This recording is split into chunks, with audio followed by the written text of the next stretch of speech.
Welcome to our episode of Biblical Archaeology from the Ground Down. Sponsored by Bible Interact and hosted by Dr. George Sparks.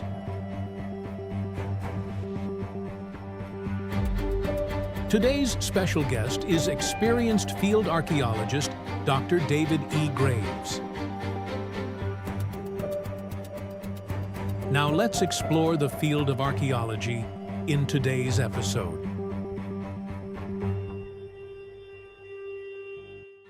Good morning, good evening, and good afternoon, wherever you're at in the time zone. My name is Dr. Sparks. Today I got with me Dr. David Graves. We got a really cool presentation today. I shouldn't say we, I should say he. And he told me how to pronounce this, Merodach-Baladin II. And then you mentioned this other name like Merodach. It reminded me of the old comic strip of a dog called Marduk or something like that. I don't know if you have that in Canada. It is very, very popular here in the United States. And I'm already off subject, but that doesn't matter because this is going to be a lot of fun. Look at our new setup just for today. We want to see how this goes. If you like it, tell us. If you don't like it, just keep your mouth shut. We don't want to know. I'm just kidding. I'm just kidding. Maybe. This is an interesting slide. So as we get going, hopefully Dr. Graves will tell us about the slide and why it's kind of like, it's really kind of symbolic of what he's going to be talking about. And it's really interesting. And this is going to be a fun program. Right now, I want to thank all our viewers and our subscribers. We're getting ready to turn 160,000 subscribers. And it's because of you, our listening audience, and we really appreciate that. And of course, we got all kinds of new stuff happening this coming year that we're going to share. It's going to be a lot of fun. So if you have others that want to subscribe, to be a part, to get to know this Bible Interact, which is, listen, we are Biblical Archaeology from the Ground Down, sponsored by Bible Interact. Now we got that out of the way. Dr. Graves, tell us about this Merodach-Baladin II. Okay, good to be with you, George, as always. Well, Thank you. The name Merodach is the English name. In Babylonian, it was equivalent to Marduk. Yeah, we do have the comic up here, Marduk the dog, but Marduk was also the god of the Babylonians, one of the chief gods. And so they often would name their children after the name of their god. So that's where Merodach comes from. Baladan is another name that he was given. So this individual is actually mentioned in scripture. He's mentioned in the Bible, and in the ancient writings, it's called Marduk-Baladan II. So that's what his name is in the ancient Babylonian. But we translate that in our English as Merodach-Baladan II, and he reigned from 721 to 710, and then he reigned again in 703 BC. So two different. Probably most Bible readers are not familiar with him much, kind of an obscure individual, but he is named in scripture. The material is found in my book on the archaeology of biblical people, and there, if you scan the QR code, it'll take you to Amazon where you can purchase the book. Well, in preparation for Christmas this year, I did a bunch of coloring books, each with about 30 plates, all based on archaeology, something quite unique. I've never seen any other comic book out there like it. There might be, but I've never come across them. So they have the New Testament, the Old Testament, and biblical people. So some fun stuff for the kiddos for Christmas, good stocking stuffers. Well, we're going to be talking, so this is sort of a mini series. We're going to be speaking about the 7 Babylonians that are named in the Bible. So we're going to talk about Merodach-Baladan II today. Then we're going to look at Nebuchadnezzar II and 3 of his officials that we have mentioned in the book of Jeremiah, chapter 39. And then we're going to be taking a look at evil Merodach, or another evil Marduk. And then we're going to take a look at Belshazzar, the son and co-regent of Nabonidus. Now this image right here is actually Nabonidus. This would be Belshazzar's father. I couldn't find one of Belshazzar himself, but this is his father, one of the images from the British Museum. So these are the 7 that we're going to look at. 3 of them are officials in Nebuchadnezzar's chamber, and then the rest of them are are kings that reigned and ruled, and they're all mentioned in the Bible. So here's a list of them, a plate. This is the plate that I have in my book on the people in Babylonia, their reigns in the different time periods. We've looked at the Assyrian Empire. We just finished it up, actually, and the kings that we have there. And we also looked at the Persian Empire. And now we're going to look at the empire in between. So we're not doing this sort of in chronological order, but they'll all be up on the internet that you can actually view them in chronological order if you wish. The thing I wanted to point out here is that Merodach-Baladan II reigns in Babylon at the same time that the Assyrians are in control further up in Mesopotamia. Sargon II was ruling from 722 to 705, which is at the same time as Merodach is. And then it runs into the reign of Sennacherib. So that's probably one of the reasons why we don't have him highlighted so much in scripture, but he is mentioned there. It really is from the time period of the Assyrians.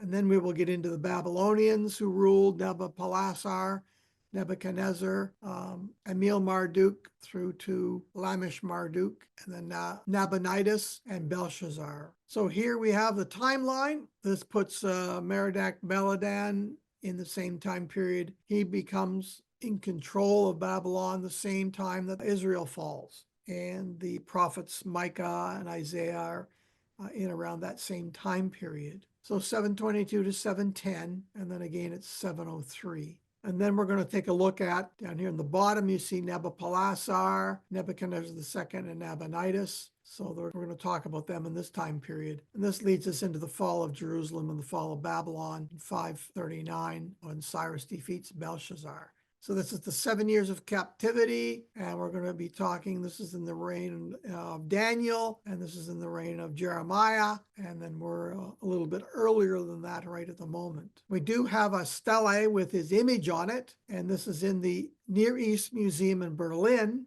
Merodach is on the left, and his consort, I think, is on the right.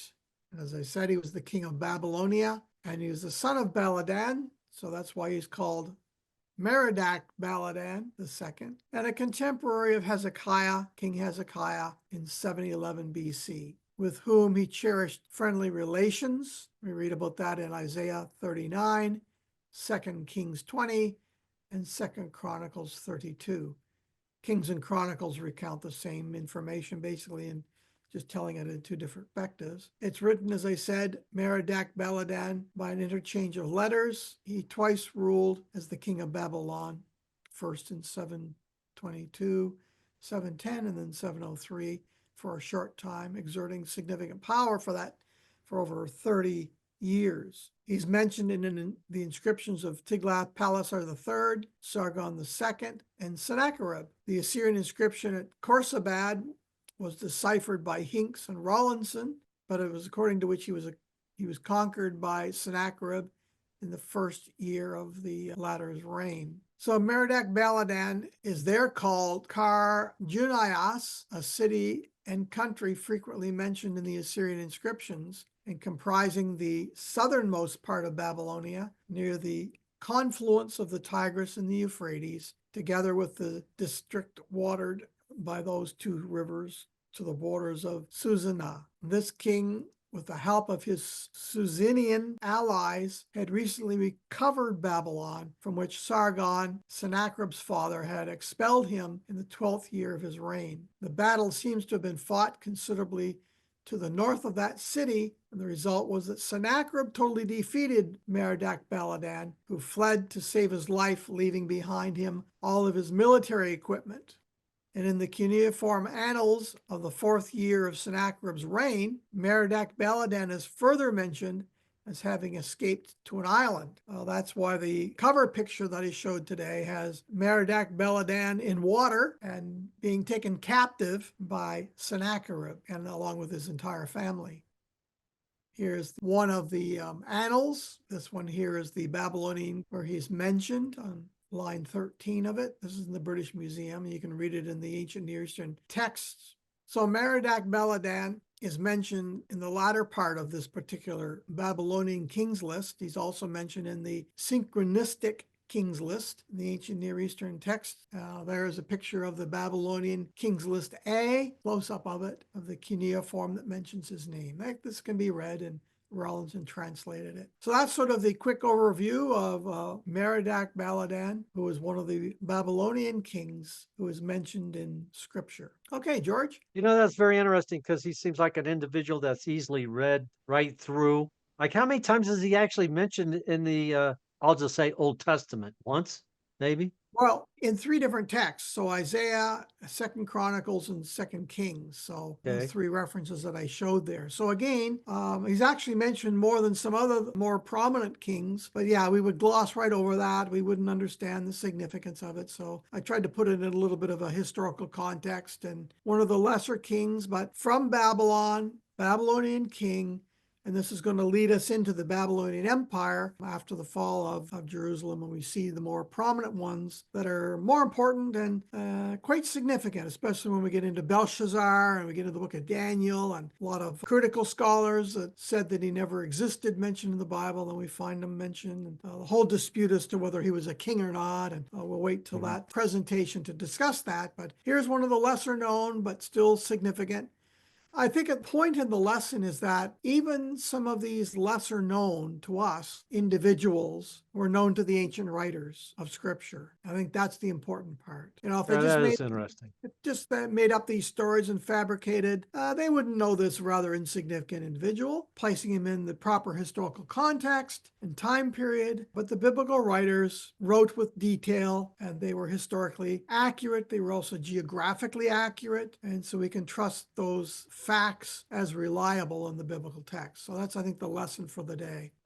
You gave the time of Baladan as what, 701, around there, the last part of the 8th century, later part of the 8th century? 722. Okay, still the latter part. So when Sennacherib is laying siege to Jerusalem and the cities in Judea, this individual is ruling in Babylon. Would that be correct? We got Hezekiah and then Baladan II. And I can understand how Baladan, the Babylonian king, plays really third fiddle because there's so much going on with Sennacherib, and I don't want to get into that because we already discussed it. Yeah, here we have the timeline, George. So we have Baladan. Yeah, there it is. And the dates are down under his name here, 722 to 710. So it's just at the fall of Israel in 722. And then he takes control of Babylon. And then after his capture on the island, he comes back in 703 to rule again for a short period of time, only a few months. Yeah, puts it in the time period of King Hezekiah, who is reigning now, the prophet Micah right there. So there's a lot going on in the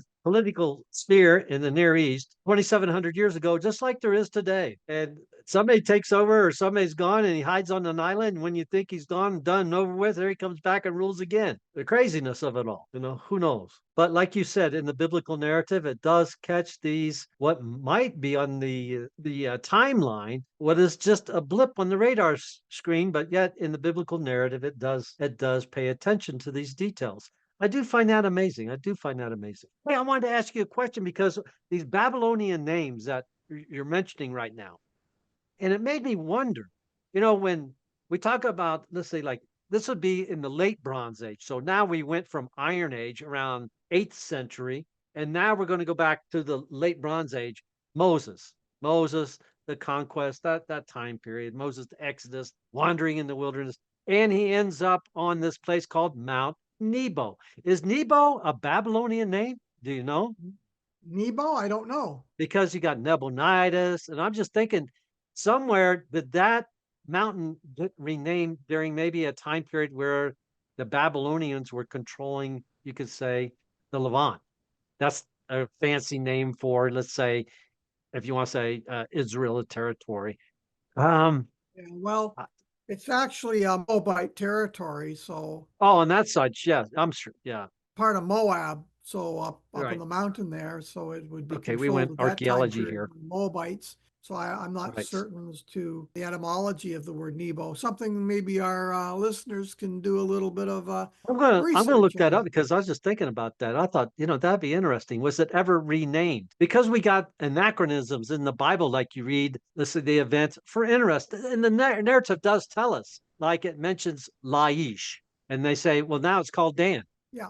And then in the narrative of Abraham being separated from Lot, it names the territory where Lot is captive, and it says he's found up at Dan. So that would be, in my opinion, an anachronism because Dan doesn't show up till much, much later. But for the current reader, if I said Laish, what would that be? Yeah, something that our readers need to understand is that we have names that are mentioned for cities and places in the Bible from that time period. And sometimes the name of the place changes over time. And then also sometimes we have a tell in modern times. So sometimes it's given an Israeli name for the tell, or if we're in Jordan, it's given an Arabic name for the tell. So it can be confusing because you have, for example, Tel El Hammam. Right. Has had a number of names that are associated with it, depending on the time period. The late Bronze time period, it was Abel Shittim. Right. Okay. Yeah. Prior to that, you had called Sodom. We don't know the name of the place in the time of Solomon, where it was an administrative city mentioned in Scripture. There's a large administration there under Solomon, but there's no name of the city mentioned, given, so we don't know what it was called. Then we move on into the Roman time period, and even in the first century, it was called Livius, but then there's also another name given to it in Josephus. So places can have various different names, and so it can be confusing when you're trying to look things up on maps. And so there's the ancient city, and there's the tell, the archaeological site. Modern one is given a name in modern times, and those are connected sometimes with traditions and history. The modern names they're given. So keep in mind that just because your map has a different name on it than what you think it is, you may be being led down the garden path and misinformed. So just keep that in mind. Well, yeah. Well, let me bring it more up to date for folks. Let's say that in the 1960s and early 1970s, there were probably very few, if any, streets named Martin Luther King Boulevard. But I believe in the 1970s, later on, early 1980s, streets were renamed in honor of Martin Luther King. So if I was reading about an event in the 1960s, but the newspaper or the book is contemporary, the name of that street would be Martin Luther King, right? Even though the event happened much, much earlier. Yeah. That's what we're talking about. So we even have it today. Yeah, we do. And the ancient city of Amman in Jordan used to be called Philadelphia. Oh, we got one of those here in the United States too, And then, of course, Jerusalem, early on, it was called Jebus, or Jebus.